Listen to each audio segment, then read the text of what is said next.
வேதத்தை திருப்பிக் கொள்வோம். திவ்ய சுவாபங்களின் தன்மைகள் என்ன என்பதை குறித்து நான் தொடர்ந்து உங்களோடு பேசி வருகிறேன். திவ்ய சுவாபம் அல்லது தெய்வீக சுவாபத்தின் தன்மைகள் என்ன? முதல் காரியம் ஸ்திரத்தன்மை. திவ்ய சுவாபத்தின் தன்மை என்ன? ஸ்திரம், உறுதியாய், தள்ளாடாத நிலை. அது ரொம்ப அவசியம். ரெண்டாவது சகிப்புத்தன்மை. எல்லாவற்றையும் சகித்து கொள்ள வேண்டும். எந்த சூழ்நிலையிலும் பதட்டம் அடையாமல் நம்முடைய நஷ்டங்கள், நம்முடைய குறைவுகள் எல்லாவற்றையும், நம்முடைய உபத்திரவங்கள் எல்லாவற்றையும், நிந்தைகள், அவமானங்கள் எல்லாவற்றையும் பொறுமையாய் நாம் சகித்து கொள்ள வேண்டும். அது ஒரு திவ்ய சுவாபம். மூன்றாவது அமைதி. நம்முடைய வாழ்க்கையில நாம் அமைதியை கடைபிடிக்க வேண்டியது அவசியம். பரபரப்பான இந்த உலகத்திலே பல நேரங்களிலும் நாமும் பரபரப்பாகி விடுகிறோம் இல்லையா? அமைதியை நாம் கடைபிடிப்பதில்லை.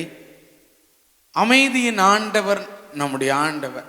ரொம்ப சைலண்டா இருப்பார், ஆனால் பெரிய காரியங்களை செய்வார். நம்முடைய வாழ்க்கையில இருக்க வேண்டிய மூன்றாவது சுவாபம், எல்லா இடங்களிலும் எல்லா நேரங்களிலும் நாம் அமைதியாய் இருக்க கற்றுக்கொள்ள வேண்டும். பக்கத்தில் நம்ம பார்த்து சொல்லுங்க. நாம் எல்லா நேரங்களிலும் எல்லா இடங்களிலும் அமைதியாய் இருக்க கற்றுக்கொள்ள வேண்டும். ஒரு அலையிலேயே சொல்லுங்க. இருக்கிறோமா அப்படின்னு நீங்களே யோசித்து முடிவு பண்ணுங்க. ரெண்டு காரியங்களை ஏற்கனவே நான் சொல்லி இருக்கிறேன். யார் அமைதியாய் இருக்க மாட்டான்? யார் அமைதியாய் இருக்க மாட்டான்? தன்னை முதன்மைப்படுத்தி காண்பிக்க விரும்புகிறவன் அமைதியாய் இருப்பதில்லை. இரண்டாவது காரியம், தன்னை நல்லவனாக காண்பிக்க விரும்புகிறவன் அமைதியாய் இருப்பது. இவங்க ரெண்டு பேரும் எல்லா இடத்துலையும் தான் முதன்மையானவன், தான் நல்லவன் என்பதை காண்பிக்க விரும்புவான். வேதத்திலிருந்து நிறைய உதாரணங்களை உங்களுக்கு சொன்னேன். இன்றைக்கு நாம் தியானிக்க போகிற மூன்றாவது காரியம், யார் அமைதியாய் இருக்க மாட்டான்? பொறாமையும் எரிச்சலும் உள்ளவன் அமைதியாய் இருப்பதே இல்லை.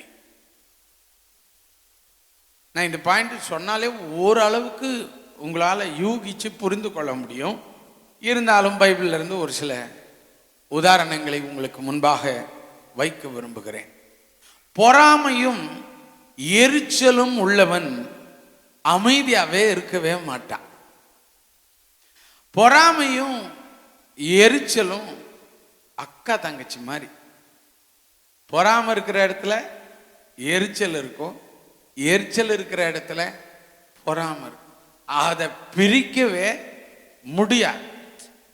வேலையில், வேலை ஸ்தலங்களில், காலேஜில், சபையில், ஊரில், நம்முடைய குடும்பத்துக்குள்ள இருக்கிறதே 4 பேர். ஆனால் அதுங்களுக்குள்ள பொறாமையும் எரிச்சலும் இருக்கத்தான் செய்து. இது ரெண்டும் இல்லாத இடங்களே இல்லையே.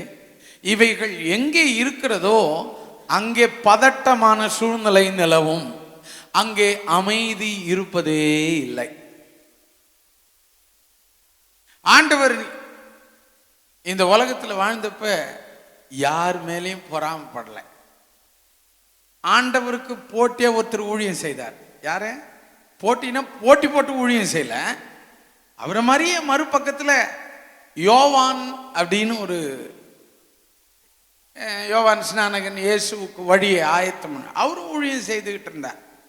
யோவான் இந்த இடங்கள் எல்லாம் ஊழியம் செய்கிறார் என்று சொல்லி அறிந்து இயேசு அவ்விடம் விட்டு வேற இடத்துக்கு போய் அவர் ஊழியம் செய்ய. நம்ம போட்டிக்கும் பொறாமைக்கும் ஏட்டி போட்டியா நிற்போம். ஒரு ஆளையிலேயே சொல்லுங்களேன். இயேசுநாதர் அது செய்யல, அவரு ஊழியம் செய்கிறார். அதனால யோவானுக்கு விட்டு கொடுத்து இயேசு வேறு இடங்களுக்கு போய் ஊழியம் செய்தார். இயேசுவின் இடத்தில் பொறாமையோ எரிச்சலோ ஒரு நாளும் இருந்ததில்லை.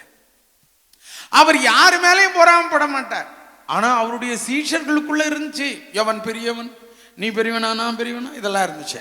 ஆனால் குருவாகிய இயேசுவினிடத்தில் சற்றும் பொறாமையோ எரிச்சலே இல்லை. ஏசுநாதர் சொன்னாரு, என்னிலும் பெரிதானவைகளை, இதிலும் பெரிதானவைகளை காண்பாயினார். அதிகாரத்தை கொடுத்து அற்புதங்களை செய்யவும் பிசாசு பிடித்தவர்களை விடுதலையாக்கவும் ஆண்டவர் சீஷர்களை அனுப்பினார். நீங்கெல்லாம் பண்ணக்கூடாது, நான் தான் பண்ணுவேன் அப்படி ஒரு நாளும் கர்த்தர் சொன்னார். அவர் பொறாமப்பட்டதில்லை. என்னை விட இவன் பெரிய ஆள் ஆயிடுவானோ அப்படின்னு ஒரு நாள் அவர் நினைச்சதில்லை. அதிகாரங்களை கொடுத்தார், செய்யுங்கன்னு சொன்னார். எவ்வளவு நல்ல ஆண்டவர். எந்த குருவும் விரும்ப மாட்டாங்க. வாத்தியார்கிட்ட வாத்தியாரே தப்பா சொல்லி கொடுத்துருப்பாரு. பசங்க ஒரு சிலது கரெக்ட் பண்ணோம். கரெக்ட் பண்ண நீ எனக்கே சொல்லி கொடுக்குறியான்னு கேட்பாங்க.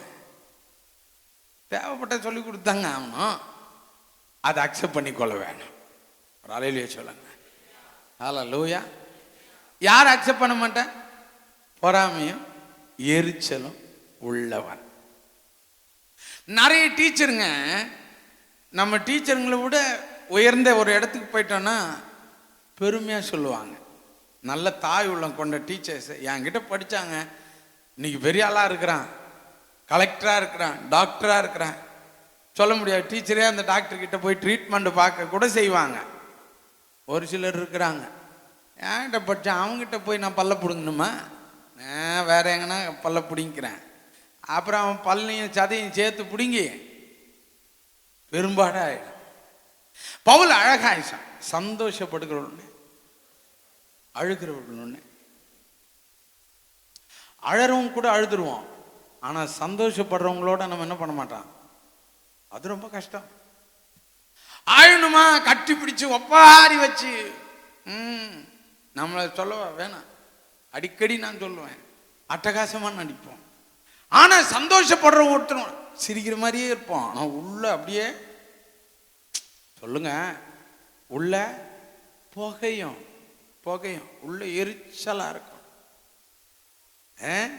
அடைய முடியாத ஒரு லக்க ஒருத்தர் அடைஞ்சிட்டாங்கன்னு வச்சு அவங்களால அதை சகிச்சுக்கவே முடியாது. இவ்வளோ பெரிய ஆள் ஆயிட்டானே, பார்க்கும்போது பரவாயில்ல கர்த்தர் உங்களோட இருக்கிறார் சொல்லுவான். அந்த உள்ள அப்படி இருப்பாங்க. அதுதான் பொறாமையும் எரிச்சல். பொறாமையினுடைய அடுத்த வடிவம் தான் எரிச்சல்.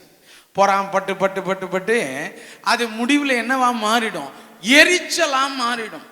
எரிச்சல்னா அப்படி ஒரு எரிச்சல். கர்த்தருடைய பிள்ளைகள் பொறாமை உள்ளவங்களா இருந்தா நம்ம அமைதியாவே இருக்க மாட்டோம். ஏதாவது பண்ணிக்கிட்டே இருப்போம். நம்மளை விட சின்னவங்களா இருக்கட்டும், இல்லை நம்மளை விட பெரியவங்களா இருக்கட்டும், நம்மளை விட படித்தவங்களா இருக்கட்டும், நம்மளை விட படிக்காதவங்களா இருக்கட்டும், கர்த்தர் அவர்களை உயர்த்துகிறார், மேன்மைப்படுத்துகிறார், ஆசீர்வதிக்கிறார் என்கிற உணர்வு நமக்கு இருந்தா நம்ம யார் மேலையும் பொறாமப்பட மாட்டோம். உதாரணத்துக்கு ஒரு சில வசனங்களை, ஒரு சில சம்பவங்களை உங்களுக்கு காண்பிக்க விரும்புகிறேன். ஆதியாகமத்தின் புத்தகம் 4ஆம் அதிகாரம் 6 முதல் 9 வரை வாசித்து பாருங்கள். அப்பொழுது கர்த்தர் காயினை நோக்கி உனக்கு ஏன் எரிச்சல் உண்டாயிற்று? அவனை பார்த்து கேட்டார், ஏன் உனக்கு எரிச்சல் உண்டாயிற்று? உன் முகநாடி ஏன் வேறுபட்டது? எரிச்சல் வந்தோடனே சேஞ்சு எங்க வருது? முகத்துல. தமிழ் நல்ல ஒரு அகத்தின் அழகு. உள்ள எரிஞ்சா வெளியவும் எரியும், எரியும், அவ்வளவுதான். ஏன் இவனுக்கு எரிச்சல் வந்தது? ஆண்டவர் கேட்கிறார், உன் முகநாடி வேற மாதிரி இருக்க, நீ நார்மலா இல்லையே, நீ காயினா இல்லையே, இப்போ வேற மாதிரி இருக்கிறியே, என்ன பிரச்சனை? கர்த்தருக்கு தெரியாதா? இருந்தாலும் கேட்டார். என்ன பிரச்சனை? அண்ணன் தம்பி 2 பேர் அவ்வளவு அன்பா இருந்தவங்க.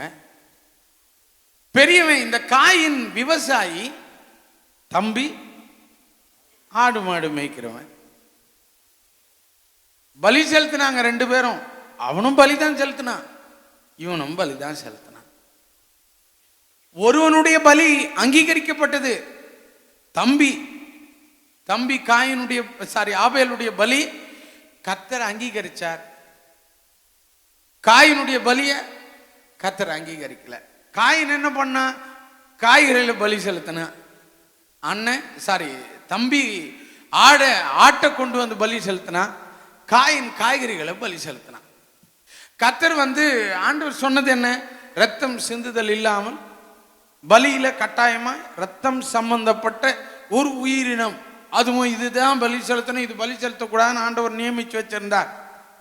அதை ஆபேல் சரியாய் செய்தான், காயின் அதை செய்யாமல் போனான். உடனே கர்த்தர் அங்கீகரிச்சார், ஆபேலுடைய பலியை அங்கீகரிச்சார், காயினுடைய பலியை கர்த்தர் அங்கீகரிக்கல. அவ்வளவுதான் நடந்துச்சு. இவனுக்கு எரிச்சல் வந்ததே தவிர, அவனுடைய முகநாடி வேறுபட்டதே தவிர, அதுக்கு என்ன பண்ணலான்ற ஒரு யோசனை அவனுக்கு வரவே. என்ன பண்ணியிருக்கலாம்? எரிச்சல் அடையாம, கோபப்படாம, அவனை கொலை செய்யாம, அதற்கு பதில் என்ன செய்திருக்கலாம்? நீங்க என்ன பண்ணீங்க இருப்பீங்க?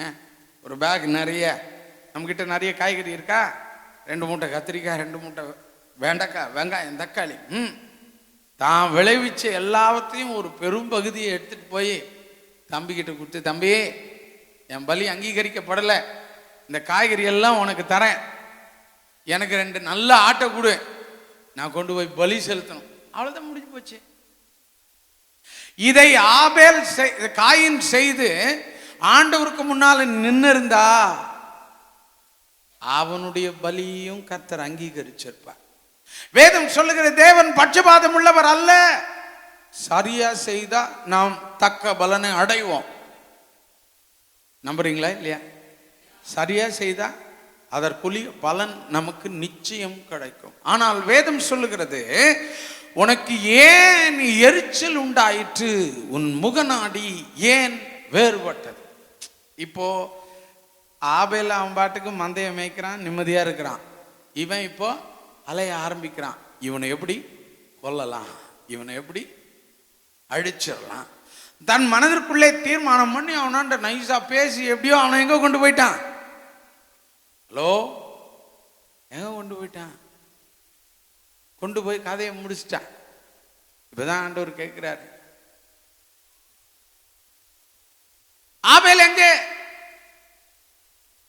பூமியிலிருந்து அவனுடைய ரத்தம் என்னை நோக்கி சத்தம் இடுகிறது. அவன் என்ன சொன்னான்? நான் என் சகோதரன் காவலாளியோ? ஏன் இந்த அலைக்கழிப்பு, ஏன் இவனுடைய வாழ்க்கையில பொறாம வந்துச்சு, எரிச்சல் வந்துச்சுன்னா அவனுடைய பலி அங்கீகரிக்கப்படல, அவ்வளவுதான். அதற்கு அவன் பரிகாரம் தேடாமல் மாறாக தன்னுடைய இருதயத்தில் பொறாமை எரிச்சலையும் அடைஞ்சு கடைசியில் அடுத்த நிலைக்கு போய் அவன் கடைசியில் சொந்த தம்பியை கொண்டு போட்டான்.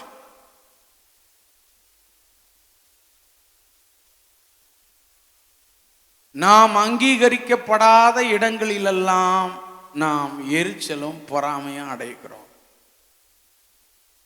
அங்கீகாரம் பெறுவதற்கானவைகளை செய்யுங்கள். பொறாமை எரிச்சலும் நம்முடைய ஆயுதம் அல்ல. ஆமே, எத்தனை பேர் ஆமேன்னு சொல்றீங்க? எதுக்கு எடுத்தாலும் பொறாமை. ஒருத்தன் முன்னேறிட்டா பொறாமை, ஒருத்தன் வளர்ந்துட்டா பொறாமை, அவன் மேல எரிச்சல். ஒருத்தன் வீடை கட்டிட்டான். ஏங்க நம்ம ஊர்ல வீட்டை கட்டுறதுக்கு முன்னால பெரிய தட்டியை கட்டி எல்லாத்தையும் மறைக்கிறாங்கன்னா என்ன? ஏன், எதனால அப்படி செய்யறாங்க? கண்ணு பட்டுரும்.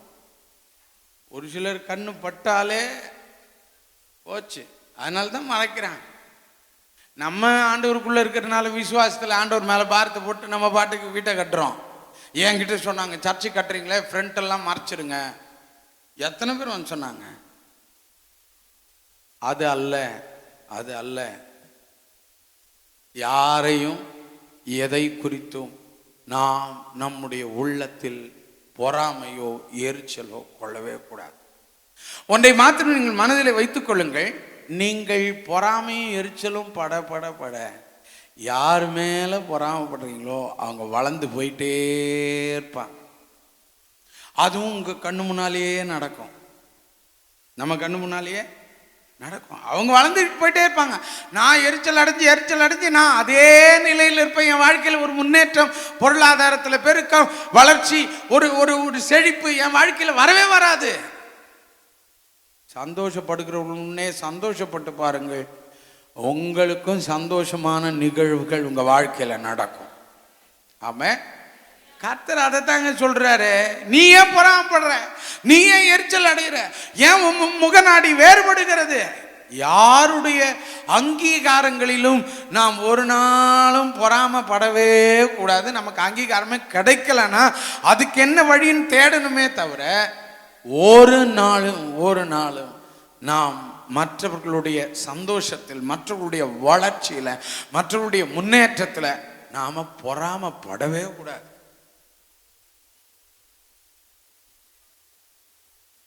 நான் அடிக்கடி ஒரு வார்த்தை சொல்லுவேன், புகையிறதை விட கொளுத்திடுன்னு. புகைய விடாத கொளுத்திடுன்னு சொல்லுவேன். விலங்குல நிறைய பேருக்கு விலங்குல ஒரு மிக்சி வாங்குறீங்கன்னு வச்சுக்கிடுங்களேன். வீட்டில் வாங்கிறதுக்கு முன்னாலே உங்களுக்கு தெரியும் எதெல்லாம் நம்ம இது வாங்கினா தாங்காதுன்னு தெரியும். அதுக்கிட்டலாம் சொல்லி ஒரு மிக்சி ஒன்று வாங்கலான் இருக்கிறேன், மிக்சி ஒன்று வாங்கலாம் இருக்கிறேன் சொல்லிட்டேன்னா சிம்பிளாக போயிடும். அதுதான் கொளுத்துறது. நீ சொல்லாத கொள்ளாத வாங்கின்னு வந்து வீட்டில் தனியாக வச்சு பாரு, அது என்னைக்காவது ஒரு நாள் பார்க்கும், இது எப்போ வாங்கின நீ, அவ்வளோதான் போச்சு. அடுத்த நிமிஷத்துலேருந்து அதுக்கு புகஞ்சு தள்ளும். பார்க்குறவங்களாம் மிக்சி வாங்கிடு, மிக்சி சின்ன பொருள் பரவாயில்ல, நீ கொஞ்சம் பெரிய பொருளை வாங்கிப்பாரு. தன்னுடைய நண்பன் உயர்வதை கூட விரும்பாத உலகம் தான் இந்த உலகம். உயிருக்கு உயிரா நேசிப்பாயா. தான் சொந்தக்காரன் மாமா மச்சான்னு கூப்பிடுவான், அண்ணன் தம்பின்னு கூப்பிடுவான், அக்கா தங்கச்சின்னு கூப்பிடுவாங்க. மருமகனுடைய உயர்வை விரும்பாத மாமனாருங்க இருக்கிறாங்க, பிள்ளைகளுடைய உயர்வை விரும்பாத பெற்றோர்கள் இருக்கிறார்கள்.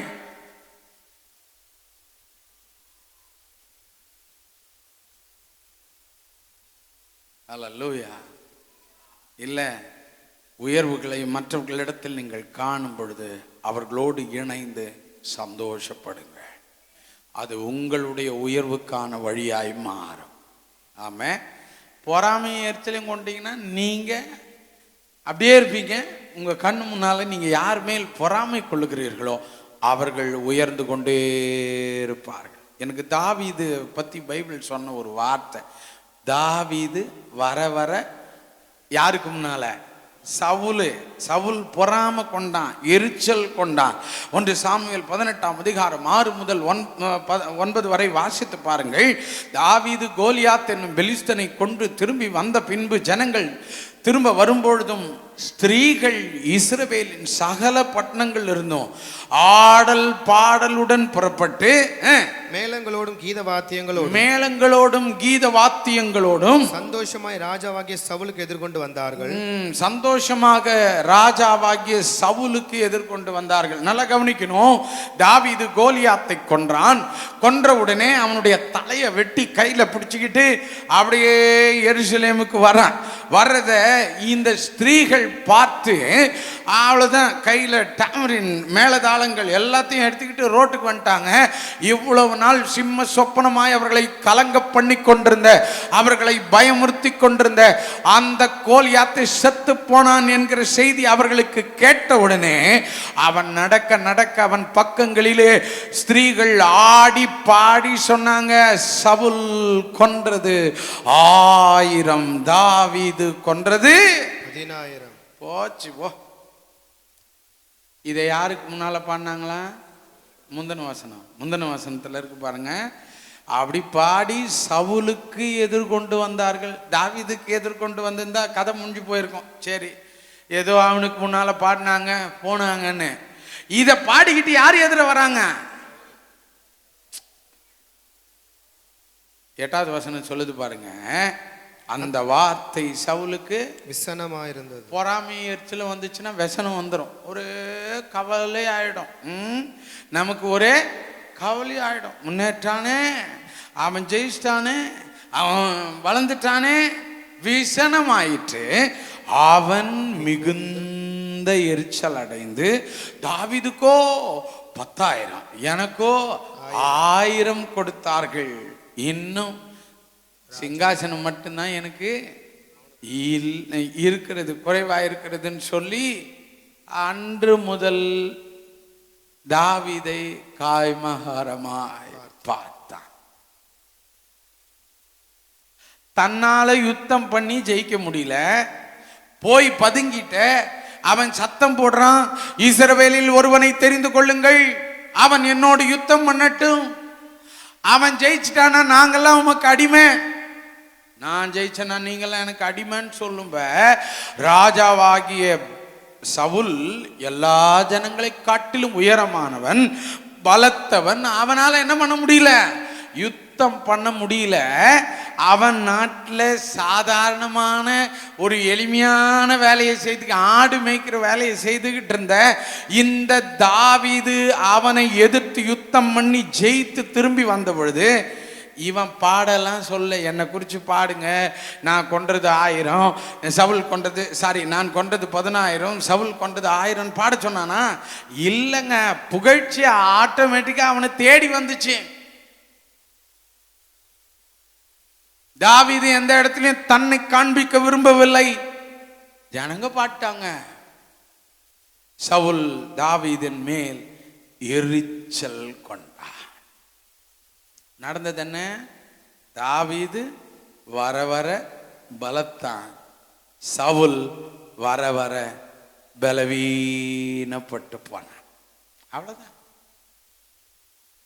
சண்டை. இப்ப யார் யாருக்கு பாருங்களேன், சவுலின் குடும்பத்திற்கும் தாவீதின் குடும்பத்திற்கும் நெடுநாள் யுத்தம் நடந்தது. தாவீது வர வர பலத்தான், சவுலின் குடும்பத்தாரோ வர வர பலவீனப்பட்டு போனார்கள். வசனம் பொய் அல்ல.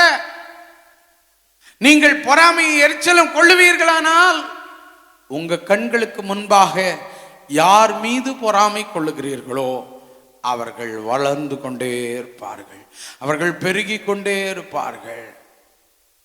நாம அப்படியே இருப்போமோ இல்லை அதை விட டவுன் ஆயினே போவோமோ தெரியாது. திரும்ப சொல்லுகிறேன், யாருடைய முன்னேற்றத்திலும் யாருடைய அங்கீகாரங்களிலும் பொறாமை கொள்ளாதிருங்கள். ஒரு சந்தோஷமான விஷயம் ஒருத்தர் லைஃப்ல நடக்கும், அவங்க கூட சேர்ந்து என்ஜாய் பண்ணுங்க. அவர்களும் களி கூறட்டும், நீங்களும் அவர்களோடு சேர்ந்து களி கூற பழகுங்க. ஆமே. 100 ஆடு வச்சிருந்தான் நான் ஒருத்தன். 100 ஆடு, 1 காணாம போச்சு. அவன் 99 ஒரு இடத்துல விட்டுட்டான். விட்டுட்டு இந்த காணாம போன ஒரு ஆட்டை தேடி கஷ்டப்பட்டு அங்க எங்க அலைஞ்சு கொண்டு வந்து எல்லாருக்கிட்டையும் சொன்னா, காணாம போன என் ஆடு கட்சிச்சு, காணாம போன என் ஆடு கட்சிச்சு, என்னோடு கூட சந்தோஷப்படுங்கன்னு கூப்பிட்டான் எல்லாரையும். நம்ம என்ன பண்ணிருப்போம் சொல்லுங்க? அதான் 99க்குதே, என்னத்துக்கு அதை தேட போனான்? கேட்டுப்போமா? கேட்க மாட்டோமா? 99க்குதே, அந்த அளவுக்கு ஒன்னே ஒன்று காணாம போச்சு. அவனுக்கு ஒரு கதையை கட்டுவான். இல்லை, அவன் அவன் கண்டுபிடித்தான். அந்த ஆட்டை குறித்து நாம் எல்லாரும் சேர்ந்து சந்தோஷப்படணும். பொறாமையை விட்டுருங்க, எரிச்சலை விட்டுருங்க. உங்க உள்ளத்துக்குள்ள இருக்கிற பொறாமை எரிச்சல் நம்மளை விட்டு போயிடுச்சுனாலே நம்ம ரொம்ப சைலண்ட் மோடுக்கு போயிடுவான். அது உள்ள இருந்துச்சுன்னா நம்மளால தங்க முடியாது, அப்படியே மூவ் பண்ணிக்கிட்டே இருப்போம். அந்த பொறாமையை எரிச்சலை மற்றவர்களிடத்துல நம்ம காண்பிச்சுக்கிட்டே இருப்போம். ஒருத்தர் மேல இருக்கிற அந்த பொறாமையை எரிச்சலை நம்ம மற்றவங்க கிட்ட காட்டுறதுக்கு துடிப்போம். நான் திரும்ப சொல்லுகிறேன், நீங்கள் அமைதியா இருக்க வேண்டுமானால் உங்கள் வாழ்க்கையில் இருக்கிற பொறாமை எரிச்சலை வேரோட பிடுங்கி எரிய வேண்டியது அவசியம். அல்லேலூயா. எத்தனை பேர் விளங்கிக்கிட்டீங்க? எத்தனை பேர் விளங்கிக்கிட்டீங்க? அமைதி தேவைன்னா பொறாமையும் எரிச்சலையும் விட்டு விடுங்கள். பக்கத்தில் பார்த்து சொல்லுங்க, அமைதி தேவைன்னா பொறாமைப்படுவதையும் எரிச்சல் அடைவதையும் விட்டு விடுங்கள். நான்காவது காரியம் ஏசாயாவின் புஸ்தகம் 32ஆம் அதிகாரம் 18வது வசனம் சொல்லுகிறது பாருங்கள். என் ஜனம் சமாதான தாபரங்களிலும் நிலையான வாசஸ்தலங்களிலும் அமைதியாய் தங்கும் இடங்களிலும் குடியிருக்கும். எத்தனை பேர் இப்படி ஒரு லைஃப் கிடைச்சா நல்லா இருக்கும்னு நினைக்கிறீங்க? நல்ல சத்தமா, யார் விரும்ப மாட்டோம்? ஆக்ரோஷமான இந்த உலகத்துல சமாதான தாபரம், நிலையான ஒரு வாசஸ்தலம், அமைதியாய் தங்கும் இடம், இது கிடைச்சதுன்னா வேற என்ன வேணும்? வேற என்ன வாழ்வினில் வேண்டும்? அழகா போயிடலாம். தாவீது சொல்றாரு, எனக்கு புறாவை போல சட்டைகள் இருந்தா பறந்து போயிடுவேன், எங்கன்னா காட்டில் போய் நிம்மதியா இருப்பேன். அவ்வளோ டென்ஷன் பாவம். தாவீதுக்கு இருந்த மனுஷ தொல்லை இருக்கு. அவனை மாதிரி பைபிள்ல மனுஷர்களுடைய உபாதைகளை அனுபவிச்சவங்க வேற யாருமே இல்லை.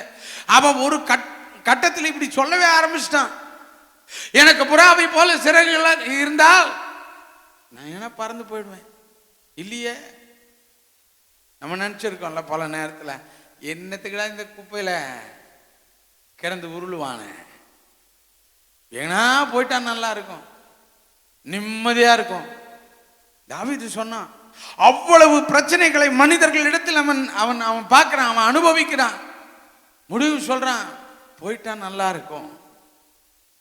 இப்படிப்பட்ட சூழ்நிலையில் ஆண்டவர் சொல்றாரு, என் ஜனம் சமாதான தாவரங்களிலும் நிலையான வாசஸ்தலங்களிலும் அமைதியாய் தங்கும்.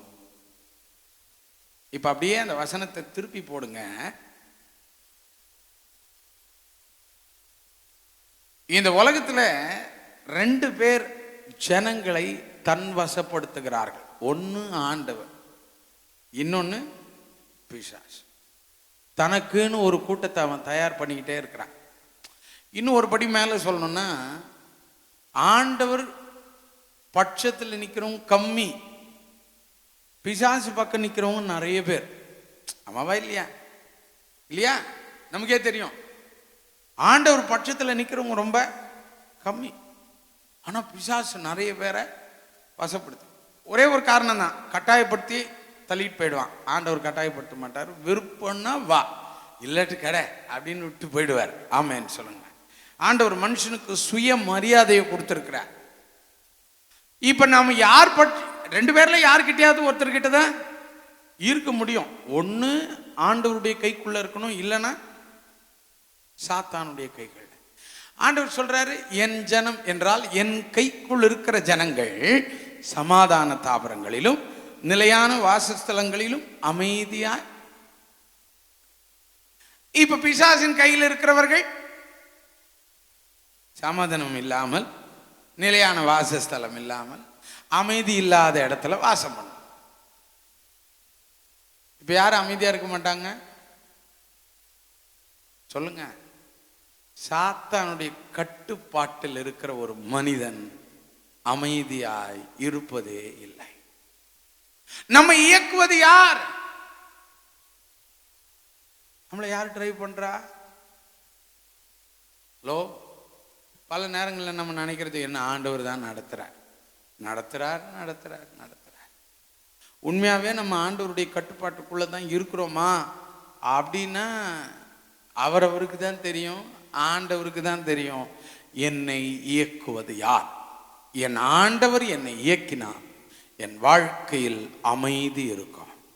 பிசாசினுடைய கட்டுப்பாட்டுக்குள்ள நான் போயிட்டேன்னா என் வாழ்க்கையில் நான் அமைதியை இழந்து விடுவேன். இப்ப நான் செய்ய வேண்டியது என்ன? என் ஆண்டவருடைய கட்டுப்பாட்டுக்குள்ளே நான் வந்துவிட வேண்டும். ஃபாதர் பாடியிருப்பார்ல, கட்டுப்பாட்டின் ஆவியானவர் என்னை கண்ட்ரோல் பண்ணி இஷ்டம் போல அலைவதில்லை, அவர் சித்தம் செய்து. ரொம்ப கஷ்டம் அது. அதனால்தான் இந்த பக்கம் ஆள் கம்மி. அந்த பக்கம் இருந்தா எப்படினாலும் வாழலாம். சித்தம்லாம் வேணாம், கண்ட்ரோல் வேணாம், கட்டுப்பாடு வேணாம், எப்படியாவது வாழலாம். இந்த பக்கம் இருந்தா கட்டுப்பாடுகள் நிறைய. 70 சீஷர்கள் வெறும் 12 பேர் தான் தேர்னாங்க, மத்தெல்லாம் பிச்சுட்டு போயிட்டான். ஏன்? கட்டுப்பாடு தாங்க முடியலையா, ஓவர் கண்டிஷன்ஸா இருக்கு. அதை ஃபாலோ பண்ண முடியல. அவங்க ஒரு ஸ்டேட்மெண்ட் எழுதிட்டு போயிட்டான், இந்த உபதேசம் மிகவும் கடினமான உபதேசம், யார் இதை பின்பற்றக்கூடும். எஸ்கேப். எல்லாரும் தேர்னது 12, அதுலயும் 1 போயிடுச்சு. கர்த்தருடைய கட்டுப்பாட்டுக்குள்ள இருக்க முடியல நிறைய பேருக்கு. நிறைய பேர் நான் நல்லா ஜெபிக்கிறேனே, நான் நல்லா பைபிள் வாசிக்கிறேனே, நான் நல்லா ஆண்டவருக்குன்னு கொடுக்குறேனே, ஆராதனைகளுக்கெல்லாம் போறேனே, ஊழியம் செய்யறேனே, அப்ப நான் கர்த்தருடைய கட்டுப்பாடு இல்லை. அது அல்ல நான் கர்த்தருடைய கட்டுப்பாட்டுக்குள்ளே இருக்கிறேன் என்பதற்கு அடையாளம். நம்ம மனசாட்சிக்கும் ஆண்டவருக்கும் தெரியும் நான் அவருடைய கட்டுப்பாட்டில் இருக்கிறேன். நான் என்றைக்கு நான் தேவனுடைய கட்டுப்பாட்டை விட்டு பிசாசுடைய கட்டுப்பாட்டுக்குள்ள போறேனோ அன்னைக்கு என் நிம்மதி போயிடும். நானும் அமைதியா இருக்கவே மாட்டேன். 12 சீஷர்களில் ஒருவனை உங்களுக்கு முன்பாக நிறுத்த விரும்புகிறேன். லூக்காவின் சுவிசேஷம் 22ஆம் அதிகாரம் 3 முதல் 6 வரை வாசித்து பாருங்கள். 12 ஒருவனாகிய ஸ்காரியோத் என்னும் மறுபேர் கொண்ட யூதாசுக்குள் சாத்தான் புகுந்தான். எல்லாரும் சொல்லுங்க, யூதாசுக்குள் சாத்தான் புகுந்தான். அடுத்த வசனம் சொல்லுது பாருங்க, அவன் பிரதான ஆசாரிகளிடத்திலும் சேனை தலைவர்களிடத்திலும் போய் அவரை காட்டிக் கொடுக்கும் வகையை குறித்து அவர்களோட ஆலோசனை பண்ணினான். யார்கிட்ட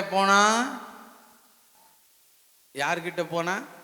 பிரதான ஆசாரியர்களிடத்திலும் சேனை தலைவர்களிடத்திலும் போய் அவரை காட்டி கொடுக்கும் வகையை குறித்து அவர்களோடு ஆலோசனை பண்ணினான். இவன் யார்? இயேசுவோடு இருந்தவன். எல்லாரும் புரிஞ்சுக்கணும், இவன் யார்? இந்த யூதாஸ்காரியோத்து இயேசுவோடு இருந்தவன். ஆனா அப்பப்ப என்ன பண்ண? தொடர்பை வெளியே வைத்திருந்தான். யார்கிட்ட? பிரதான ஆசாரியர்கள் இயேசுவுக்கு யார்? எதிரானவர்கள் இல்லையா? 4 கூட்டம் இருந்துச்சு. ஒன்று பிரதான ஆசாரியன், வேதபாரகர், பரிசேயர். இவங்க 4 பேருமே, ஒன்று பிரதான ஆசாரியன், இன்னொன்று வேதபாரகர், சதுசேயர், பரிசேயர். இவர்கள் 4 கூட்டமும் எங்க போனாலும் இயேசுநாதர் மேல குற்றம் கண்டுபிடிக்கவே வகை தேடி சுத்தின கூட்டம். இப்ப இயேசுநாதர் கூட்டத்தில் இருக்கிறது யார்கிட்ட கான்டாக்ட் சொல்லுங்க? குற்றமில்லாத ரத்தத்தை காட்டி கொடுத்தேனே என்று தன் இருதயம் அவனை வாதித்ததினால் போய் நான்று கொண்டு, ஏன் வாழ்க்கையில் அமைதி இல்லை? ஏன் இல்லை? அப்பப்ப சாத்தான் கண்ட்ரோலுக்கு போவார். அவரு போயிட்டு வருவார். இந்த போயிட்டு வர பார்ட்டிங்க இருக்கு பாரு, ரொம்ப கஷ்டம்தான் அது. இங்கேயும் இருக்கும் அங்கேயும் இருக்கும், அதையும் செய்யும் இதையும் செய்யும், தோத்திரமும் பண்ணும், அங்கேயும் தோத்திரம் பண்ணும். அதுவும் தோத்திரம் பண்ற கூட்டம் தான். பிரதான ஆசிரியரை பார்த்து தோத்திரம் ஐயா, இயேசுநாதர் வந்தாலும் தோத்திரம் ஐயா. அங்கேயும் போய் திருவிருந்து வாங்க, இங்கேயும் திருவிருந்து வாங்கும். இந்த யூதாஸ்காரியோத்தை ஆண்டவர் பார்த்து சொன்னார், செய்வதை போய் சீக்கிரமா செய்யணும். எப்ப சொன்னாரு? எப்ப? திருவிருந்து முடிச்ச உடனே. இவனும் என்ன பண்ணான்? புறப்பட்டு, யார் கண்ட்ரோல்ல இருக்கிறீங்க? உண்மையா ஆண்டவருடைய கட்டுப்பாட்டுக்குள்ள இருக்கிறீங்களா? இல்ல வெளியே போயிட்டு, ஐயா சர்ச்சு உள்ள இருக்கிற வரையும் தான் உம்முடைய கண்ட்ரோலு, வெளியே போயிட்டானா அதுக்கப்புறம்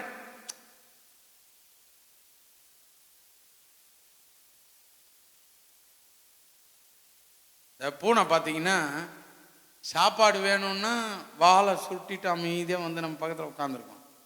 சாப்பிட்டு முடிச்சிச்சுன்னு ஓடிவிடும். பார்த்துக்கிறீங்களா? எல்லாமே அப்படித்தான். நாயும் அப்படிதான், பூனையும் அப்படிதான். சாப்பாடு வேணுன்ற வரைக்கும் சைலண்டாக உட்காந்துருக்கோம். சாப்பிட்டு முடிச்சிச்சுன்னா அது கிளம்பிடும். அதுக்கப்புறம் நீங்கள் கூப்பிட்டா கூட என்னன்னு அடுத்து பசி எடுக்கும்போது தான் அது வரும். இந்த மாதிரி நிறைய பேர் வாழ்ந்துன்னுக்குறாங்க. போக்கும் வரத்தும் இங்கேயும் இருக்கும் அங்கேயும் இருக்கும், இங்கிட்டும் இருக்கும் அங்கிட்டும் இருக்கும். வசனம் சொல்லுது பாருங்க, அவரை காட்டி கொடுக்கும் வகை அப்படின்னா என்ன? எந்த இடத்துல எப்படி காட்டி கொடுக்கும்? ஒரு 5-6 ஆப்ஷன் வச்சுக்கிட்டான். கெத்செமனே தோட்டத்துக்கு போகும்போது காட்டி கொடுத்துடலாம், வேற எங்கன்னா போகும்போது அங்க வச்சு காட்டி கொடுத்துடலாம். இந்த மாதிரி 5 ஆப்ஷன். இதுல மிஸ் ஆனா அதுல மிஸ் ஆனா எவ்வளோ பிளான் பண்ணி இருக்கிறான் பாருங்க. எவ்வளோ பிளான் பண்ணியிருக்கிறாங்க. யாருக்கு விரோதமாக? யாருக்கு விரோதமாக? சொந்த குருவாகிய இயேசு ஆண்டவருக்கு விரோதமாக. எவன் ஒருவன் சாத்தானுக்கு இடம் கொடுக்கிறானோ, சாத்தானுக்கு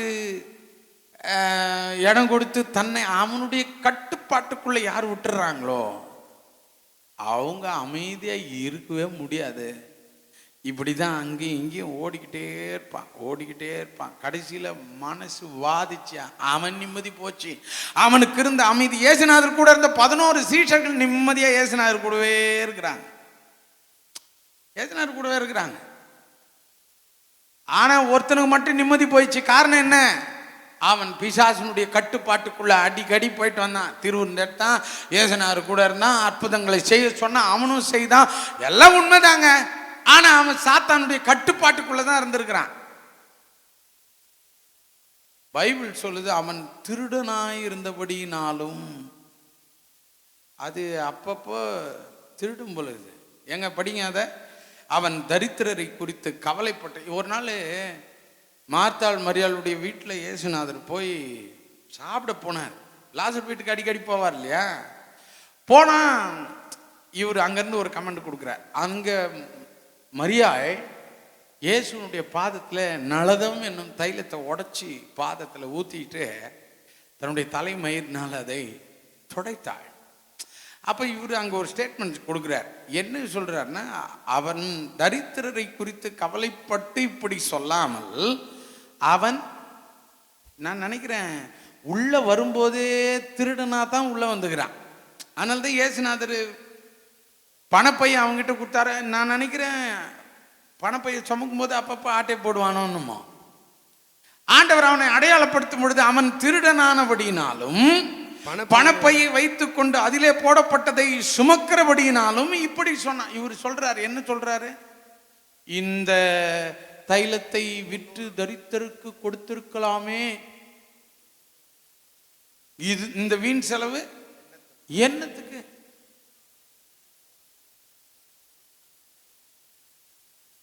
கூடவே இருந்துக்குன்னு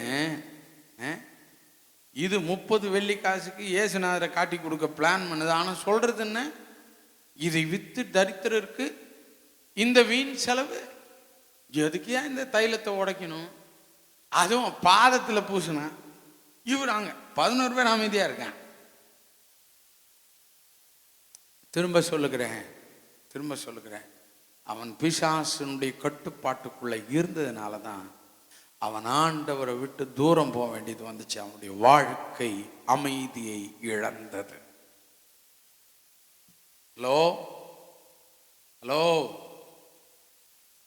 ஏன் நாம் அமைதியை இழக்க வேணும்? ஏன் நம்ம நிம்மதி கெடணும்? ஆண்டவருடைய கட்டுப்பாட்டுக்குள்ளேயே இருங்க. நம்முடைய நிம்மதி நமக்கு பத்திரமா இருக்கும். இந்த உலகத்தில் இருக்கிற எந்த சக்தியோ, இந்த உலகத்தில் இருக்கிற எந்த கிரியைகளோ, நம்முடைய கிரியைகளை ஒரு நாளும், நம்முடைய நிம்மதி ஒரு நாளும் கெடுக்கவே முடியாது. ஹல்லேலூயா. என்ன நிம்மதி கேடு வரட்டும், நாம தைரியமா இருப்போம், அமைதியா இருப்போம், டென்ஷன் ஆக மாட்டோம், பதட்டம் அடைய மாட்டோம், ரிலாக்ஸா இருப்போம். அதுக்கு ஒரே வழி, தேவனுடைய கட்டுப்பாட்டுக்குள்ள இருங்க. தேவனுடைய கட்டுப்பாட்டுக்குள்ள வாங்க. 1 சாமுவேலில் 16ஆம் அதிகாரம் 14-15 வசனங்களை வாசித்து பார்த்தால், கர்த்தருடைய ஆவி சவுலை விட்டு நீங்கினார். ஆமா, அசுத்தாவி உள்ள வந்துருச்சு. கர்த்தருடைய ஆவி சவுலை விட்டு நீங்கினார். கர்த்தரால் வரவிடப்பட்ட ஒரு பொல்லாத ஆவி அவனை கலங்க பண்ணி கொண்டிருந்தது. ஏன் கலக்கம்? ஏன் அமைதி இல்ல? அசுத்தாவி உள்ள வந்துருச்சு. இப்ப சவுலை இயக்கிறது மொத்தம் அசுத்தாவி. இவ்வளவு நாள் ஆண்டவர் டைரக்ட் பண்ணாரு, இப்ப ஆண்டவர் டைரக்ட் பண்ணல. இப்ப பிசாசு அவனுக்குள்ள வந்ததுனால வேதம் சொல்லுகிறது, அந்த பொல்லாத ஆவி அவனை கலங்க பண்ணி கொண்டிருந்தது. சாத்தானுக்கு இடம் கொடுக்க நினைக்கிற சகோதரனே, சகோதரியே, சாத்தானுடைய செயல்பாடுகளை உங்கள் வாழ்க்கையில் நீங்கள் அனுமதித்து விட்டால் நீங்கள் கலக்கம் உள்ளவர்களாகவே இந்த உலகத்தில் வாழ நேரிடும். அமைதின்றது எங்கேயுமே இருக்காது. அடுத்த வசனம் சொல்லுது பாருங்க.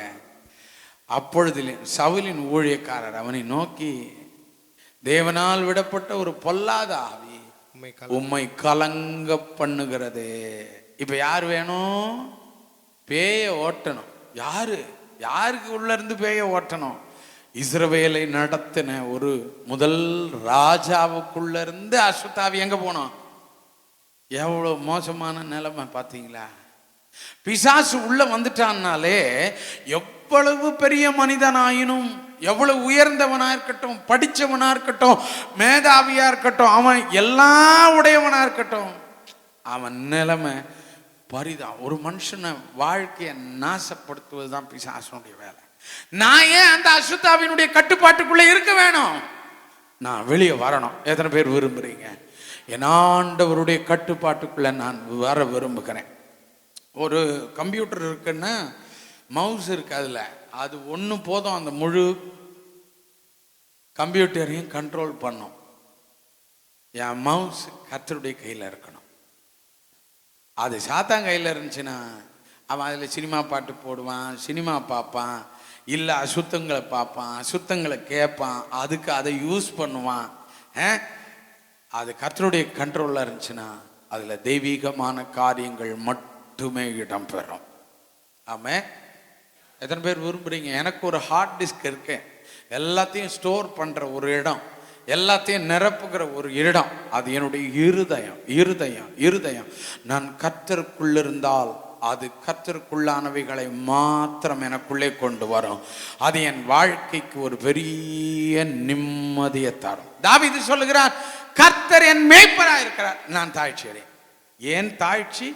ஏன் கலக்கம்? ஏன் அமர்ந்த தண்ணீர் உள்ள இடங்களுக்கு நான் போகவில்லை? ஏன் பசுமையான புல்வெளி எனக்கு கிடைக்கவில்லை என்றால், அவர் எனக்கு மேய்ப்பனாயிராமல் சாத்தான் எனக்கு மேய்ப்பனாயிருந்தால் அப்படிதான் இருக்கும். கலக்கமும் குழப்பமும் வாழ்க்கையில் வரும். ஆண்டவர் சொல்றார், பசுமையான அவர் என்னை புல்லுள்ள, அப்படின்னா என்ன? வேற எதுவுமே இல்லை, அங்க புல்லு மட்டும்தான் இருக்கு. புல்லுள்ள இடங்களில் மேய்த்து அமர்ந்த தண்ணீர், கலக்கம் இல்லாத அமர்ந்த தண்ணீர்கள் அண்டையில் என்னை கொண்டு போய் விடுகிறார். நான் ஒரு காரியம் செய்யணும், என் மேய்ப்பராய் நான் ஆண்டவரை கொள்ள வேண்டும். ஆமென். ஃபாதர் இன்னும் ஒரு படி மேலே பாடியிருப்பார், பசுமையான புல்வெளியில் படுக்க வைப்பவரே, அமைதியான தண்ணீர் அண்டை அழைத்து செல்பவரே. பிசாசுக்கு இடம் கொடுத்துட்டா நம்முடைய வாழ்க்கை கலக்கம் நிறைந்ததாகவே இருக்கும், அமைதி இல்லாத சூழல்லே இருக்கும். கர்த்தருக்குள்ள இருந்தால் பசுமையான புல்வெளி, அமைதியான தண்ணீர் எனக்கு கிடைக்கும். எத்தனை பேர் ஆமென் சொல்றீங்க? ஹல்லேலூயா, ஹல்லேலூயா. கனசரேத்து கடல் அருகே பிசாசு பிடித்த ஒரு மனிதன் இருந்தான். அவனை யாராலும் கட்டுப்படுத்த முடியவில்லை. சங்கிலிகளினால் அவனை கட்டினார்கள், அறுத்து போடுவான். பிசாசு அவனை வனாந்தரங்களுக்கு துரத்தி கொண்டே இருந்தான். வீட்டுக்கு கூட்டு வந்தான், தங்க மாட்டான். அவனுடைய வாழ்க்கை முழுவதுமே அலைக்கழிப்பாய் மாறிற்று. வீட்டிலே தங்காமல் பிரேத கல்லறைகளிலே தங்கினவனுமாயிருந்தான். நம்மெல்லாம் போகவே மாட்டான் ராத்திரில, ஆனா அவன் அங்கேயே தங்கி படுத்த இடம் கல்லறைகள் இருந்த இடம். பிசாசு ஒரு மனிதனுடைய வாழ்க்கையில் இருக்கிற நிம்மதியை கெடுக்கிறான். நீங்கள் கர்த்தருடைய கட்டுப்பாட்டுக்குள்ள இருந்தா உங்களை போல அமைதி நிறைந்த மனுஷன் இந்த உலகத்துல வேற இல்லை. ஏன் நம்ம வாழ்க்கையில அமைதி போயிடுச்சுன்னா நம்ம அதுக்கப்புறம் டென்ஷன் ஆகி பரபரப்பா ஆயிடுவோம். வாழ்க்கை ஃபுல்லா டென்ஷனா இருக்கும், வாழ்க்கை ஃபுல்லா ஆக்ரோஷமா இருக்கும். ஒரு நிம்மதியான சூழலே நமக்கு இல்லாம போறதுக்கு முக்கிய காரணம் நம்ம கர்த்தருடைய கட்டுப்பாட்டுக்குள்ள இல்லாம போறதுதான்.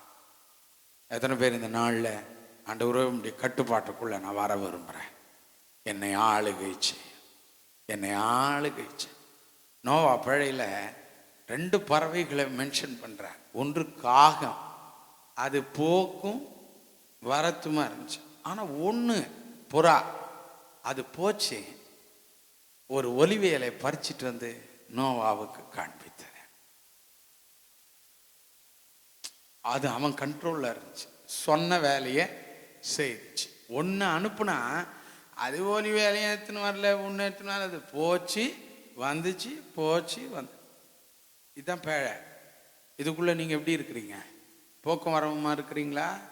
இல்லை தேவனுக்காக பயன்படுகிற ஒலிவ இலைகளை பறிக்கிற ஒரு நல்ல கிரியை செய்கிறவங்களா இருக்கிறீங்களா? ஆமே, நல்ல சத்தமாக சொல்லுவோமே. எத்தனை பேர் அமைதியை விரும்புகிறீங்க? ஒரே ஒரு காரியம், ஆண்டவரே உம்முடைய கட்டுப்பாட்டுக்குள்ளே நான் வர விரும்புகிறேன்.